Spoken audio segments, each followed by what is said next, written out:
భగవద్గీత 38వ రోజు. కథం నా జ్ఞేయమస్మాభిః పాపదస్మాని వర్తితుం కులక్షయకృతం దోషం ప్రపశ్యతి వార్జనార్దన. కథం నా జ్ఞేయం అస్మాభిః పాపాత్ అస్మాత్ నివర్తితుం కులక్షయకృతం దోషం ప్రపశ్యతి జనార్దన.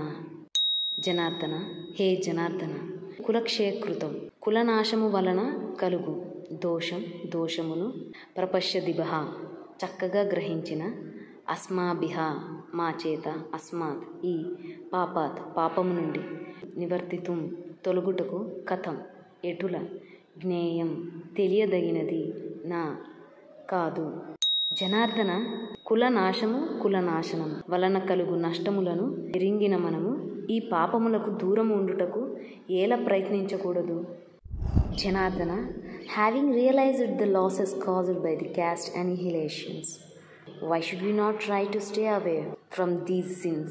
నిన్నటి శ్లోకంలో చెబుతూ ఆగిన దాని కంటిన్యూటీలో ఇట్లా పాపం అంటుతుందని రియలైజ్ అయినప్పుడు, తెలిసినప్పుడు మనం ఎందుకు దీని నుంచి దూరంగా ఉండాలని ఆలోచించకూడదు అని ప్రశ్నిస్తున్నాడు. మనం ఎందుకు ఈ సిన్ నుంచి దూరం ఉండాలని ఆలోచించకూడదు? ఈ పాపం చేయకుండా ఆగితే బెటర్ కదా అన్నట్టుగా అడుగుతున్నాడు. అంటే ఈ వార్ చేయకుండా ఆగుదామని, ఫైట్ చేయకుండా.